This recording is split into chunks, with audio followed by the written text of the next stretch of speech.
So could an AI actually outsmart a top Wall Street pro? It's a huge question, right? Well, a brand new study decided to find out. They took the world's best AIs and threw them into the ring against the single toughest exam in all of finance. And well, the results, they're pretty wild. This really gets to the heart of it, doesn't it? Is AI actually ready to take on the role of a top-tier financial analyst? I mean, we're talking about a kind of strategic thinking that, well, that we've always thought was something only humans could do. Okay, so before we get to the results, you really need to understand what this test is all about. Because this isn't just any exam. This is basically the final boss of the financial world. We're talking about the CFA Level 3 exam. It is, without a doubt, the gold standard for financial reasoning. And when I say it's tough, I mean it's notoriously difficult. Most years, something like half of the humans who take it, they fail. See, this test isn't about just memorizing facts. It's all about whether you can make those really hard judgment calls when things get messy and complicated, like in the real world. And here's the kicker. This isn't the first time AIs have taken a crack at this. They actually passed the first 2 levels of the CFA exam, which are more about knowing your facts and figures. But level 3, that was a whole different ballgame. They just failed every time. They'd hit this massive wall when it came to the essay questions, the parts that require that deep, strategic kind of thinking. So, fast forward to today. We've got this whole new generation of super powerful AIs.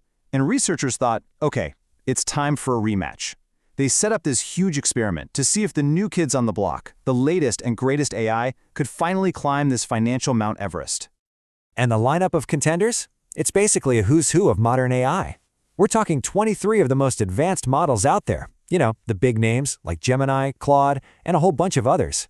Each one of them sat down for a full-blown mock CFA Level 3 exam. It was a true battle of the bots. So you got to understand, the exam itself is split into 2 totally different parts. First up, you've got your multiple choice questions. Pretty straightforward, right? But then comes the real challenge, the essay questions. And this is where it gets interesting, because the AI can't just spit out facts. It has to actually analyze information, pull different ideas together, and show that it has real financial judgment. All right, so that's the setup. The big question is, how did the AIs actually do? This is where things get really, really interesting. So the researchers put all 23 of these models through this monster of an exam. They graded every last question, and when they tallied up the final scores, well, let's just say they were pretty jaw-dropping. Okay, so for a human to pass this thing, they have to get what's called the minimum passing score.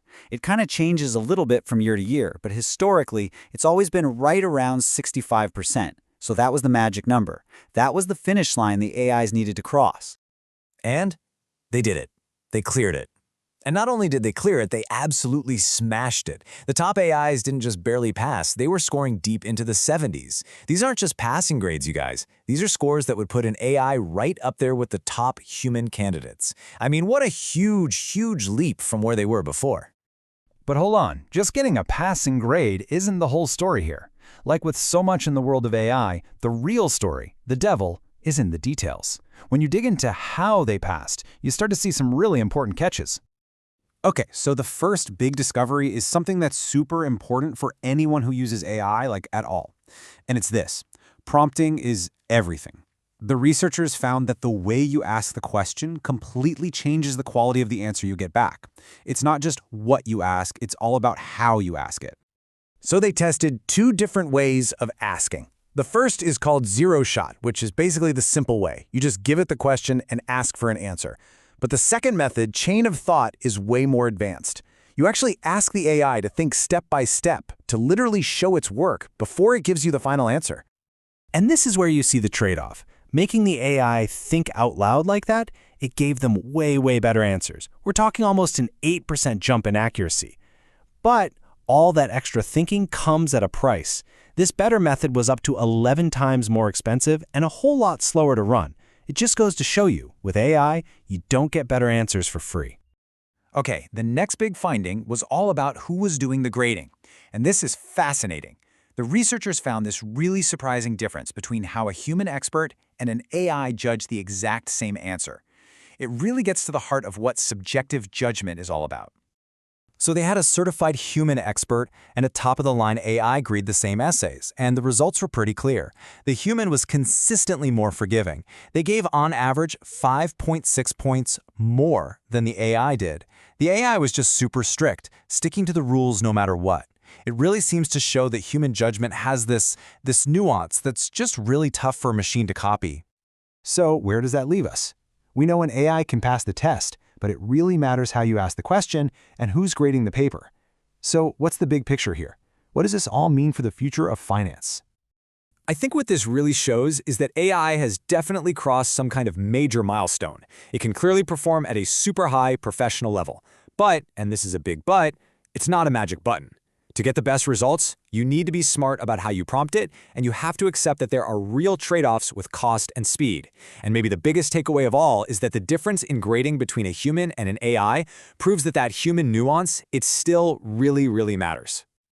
And that brings us right to the study's main conclusion. The researchers themselves say we should be thinking of these AIs as amazing, powerful co-pilots, not the actual pilot flying the plane. They're here to help human experts, to make them better, not to replace them. At least for now, having a human in the loop is absolutely essential. So, all of this leaves us with one last really big question to think about. We've just seen that an AI can pass the test. It can show the knowledge, it can show the reasoning. But is it ready to do the job? Can it handle the immense real-world responsibility, the legal duties, and maybe most importantly, the trust that a client puts in you? Passing the test is one thing, doing the job is another, and that's the big question we're all going to have to think about.